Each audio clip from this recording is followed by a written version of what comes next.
está con nosotros el ingeniero José Blandón Castillo y sus comentarios nacionales. Oiga, Fernando, permítame un minuto para enviarle, voy a hacer los nombres del colectivo nuestro, Claro. Nuestros saludos de cumpleaños al doctor Cristiano Adames. Cumple 62 años en el día de hoy, de acuerdo a la información que me acaban de mandar. Lo saludamos. Con 62 años todavía se cocina con la primera agua. Hay quienes nos tienen que dar mucha candela para ablandarnos, aunque nos llamemos Blandón. Bien, saludos al doctor Adames, hombre, que nos está escuchando, y a sus seguidores. Para él es parte de todo este programa que nosotros damos aquí, para él y para todos los panameños y panameñas que quieren ilustrarse. Fíjense, Fernando, quiero conversar sobre el informe de la OIT. Ahora resulta que todo el mundo ya sabe lo que dice el informe de la OIT. Yo no me lo he leído. Como consecuencia no voy a hablar del informe que no he leído. Pero me llama la atención que llegue en un momento como este. Solo le quiero recordar a la gente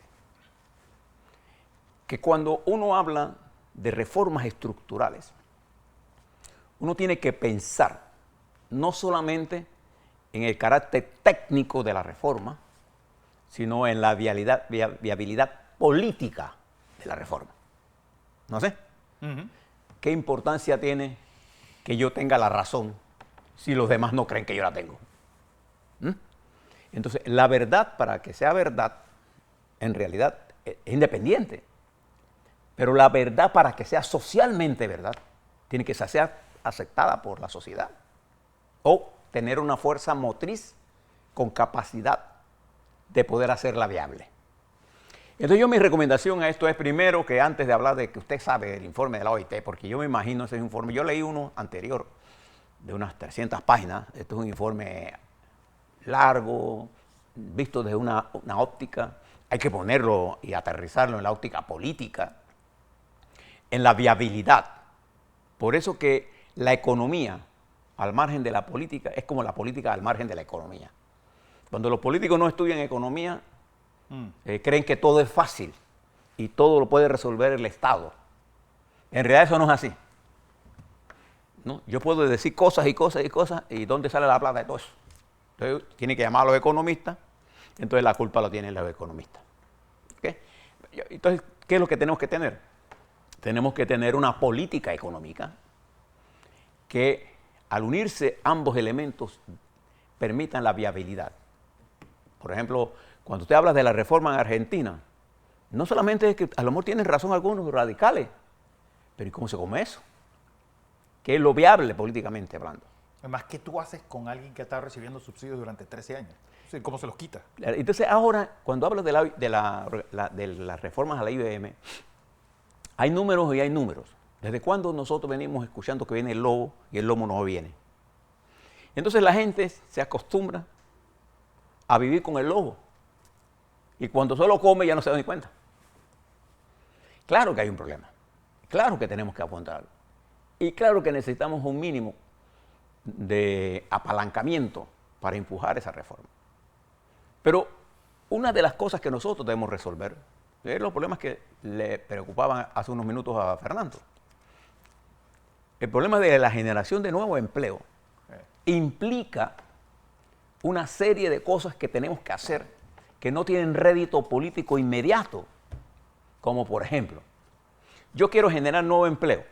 Tengo que darle un contexto jurídico a las nuevas relaciones que se tienen que dar entre el nuevo concepto del empleo y el empleador y la flexibilidad que debe tener en un mercado en la que el conocimiento, que no es trabajo concreto, que es trabajo abstracto, genera y cuáles son esas condiciones para que yo sea competitivo en el mundo.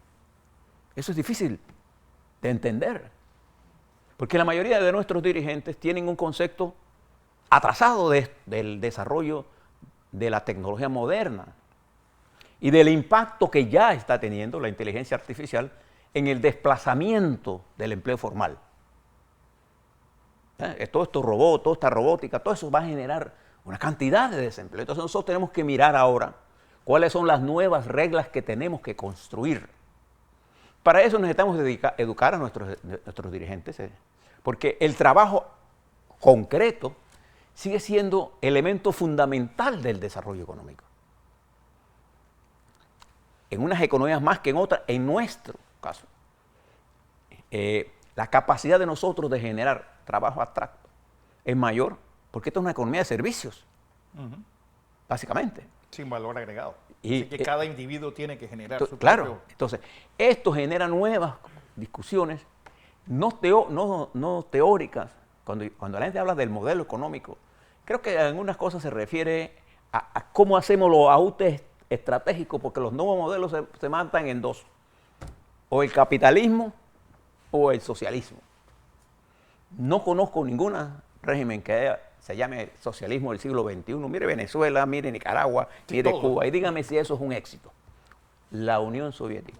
El único país que tiene un partido comunista con un sólido desarrollo económico es la República Popular China, porque aplicó políticas capitalistas para el desarrollo de su economía. Bueno, y donde comienza a reducirla, comienza a tener empleo. Entonces, creo que para analizar, Fernando, el informe de la OIT, hay que estudiarlo. Ya sabemos que hay que resolver el problema, pero este no es el momento para resolver el problema. Bueno, el tema caso, que no olvidemos el caso de Vietnam. El caso de Vietnam es interesante, porque es exactamente como una China, pero con las cosas bien hechas. Sí, aprendieron los errores de los chinos y están llevándolo a cabo de forma bastante exitosa. Sí, están combinando el modelo capitalista de desarrollo para atraer inversiones y garantizar la rentabilidad de las empresas en el largo plazo. Yo no puedo pensar que yo voy a traer una inversión aquí, la hago que haga una inversión multimillonaria y después le cambio la regla de juego. Nadie va a venir más aquí.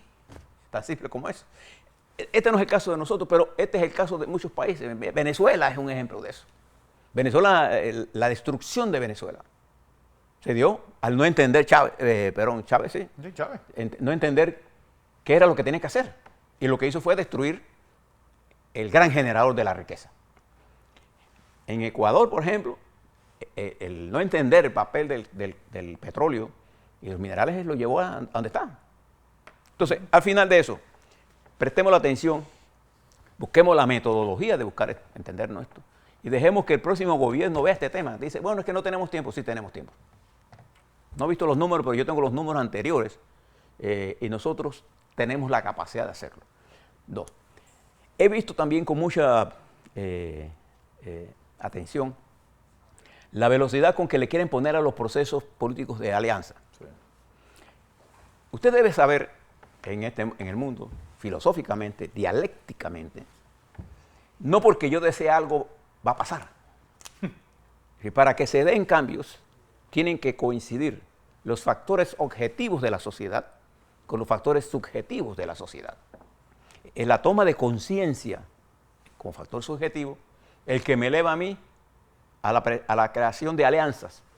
Y las alianzas políticas tienen su carácter dialéctico. Las alianzas políticas son para determinadas cosas, no para todas las cosas.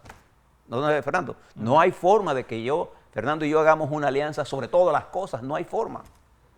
Porque estoy seguro que hay cosas que jamás podemos hacer alianza porque tenemos puntos de vista diferentes. Y se acabó. Lo que sí es posible es que seamos lo suficientemente inteligentes para encontrar puntos de coincidencia que nos permitan impulsar el desarrollo y en ese desarrollo cada uno de nosotros va aprendiendo qué es lo que es posible y qué es lo que no es posible. Entonces, ¿qué sucede en este momento? Que con la intención de ganar las elecciones nos olvidamos de las próximas generaciones. Entonces estamos jugando a propuestas que no son factibles y no estamos educando a nuestro país a que cualquier transformación que se dé con sostenibilidad en el tiempo requiere esfuerzo, sacrificio, sudor, trabajo. Nada se logra sin eso. Usted no es un buen jugador de fútbol, de basquetbol, un buen economista, un buen ingeniero, un buen agricultor, un buen ganadero, si usted no trabaja como loco. No como loco, quito lo loco. Que no trabaja duro. A destajo. Entonces tenemos que aplicar las nuevas tecnologías. Y mira los niveles de atraso que tenemos. Entonces, ¿qué es lo que necesitamos ahora mismo? Necesitamos experiencia, capacidad, tolerancia y sobre todo una maestría política para manejar las variables económicas que queremos transformar. Y las variables del poder subjetivo. ¿Cuál es el poder subjetivo? El Estado como tal. Hay que modernizarlo, sí, pero hay que escoger cuáles son los puntos que tenemos que modernizar. No nos quedemos atrapados en lo que quedó atrapado Chile, con un programa constitucional que liquidaba el Estado. ¿De acuerdo? La reforma que plantearon. Bueno, Y ahora resulta que tienen una que no transforma nada. Mire los bandazos. ¿Por qué? Porque en mi pueblo dicen que el que mucho abarca, poco aprieta. Y esos dichos populares encierran una verdad. ¿Qué es lo que naturalmente ha madurado en Panamá? No concibo las alianzas, salvo que tú estés pensando en ganar las elecciones nada más. Las alianzas son eso, pactos temporales sobre cosas esenciales. En lo demás diferimos, pero incluso para definir tenemos un método. Por ejemplo, en los colectivos políticos están creados ¿para qué cosa? Para que con una idea central podamos diferir dentro, pero la discutimos dentro. ¿Por qué la discutimos dentro? Porque si no creamos el caos. Sí. Sobre todo en un mundo, Fernando, en que los medios sociales tienen la gran irresponsabilidad, los medios sociales de redes, de que tuitean y usan nombres falsos o cuentas falsas para insultar al que sea. Pero incluso en los medios formales como este, la discusión se torna irrespetuosa, sin medir las consecuencias de la misma. Por ejemplo, yo condeno la violencia con que atacaron a un joven hace un par de días. La Y condeno. yo creo que es aplaudible también los jóvenes cómo intervinieron. Es decir, esa intervención de los muchachos fue vital para que todo no llegara a peor. Sí, no, y ya, por lo que escuché de la madre, lo peor pasó. Esa violencia contenida ahí, que usted está viendo ahí, nos refleja a nosotros. ¿Cuál es hoy por hoy el principal problema de violencia de esta sociedad? La violencia intrafamiliar. ¿Y qué la impulsa? Dos factores importantes, el alcohol y la droga. Y la forma con nosotros estamos en contra de la violencia, pero presentamos programas que incitan a la violencia. O la O forma como usted mira toda esa música moderna que incita a la violencia sexual y después queremos condenarla, pero las ponemos como cosas de este está pegado, esto es, como le dicen en las redes, cuando estás tú, hizo tendencia.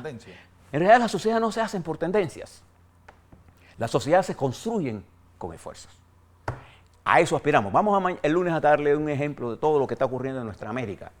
Ojalá sirva de ejemplo para que nosotros veamos qué pasa en Ecuador, qué pasó en Guatemala, qué propuestas hay en Argentina, qué cosas están pasando en nuestro país, para que usted vea cuál es el menú político que se debe debatir en este país. ¿Cuál debería ser? Así es.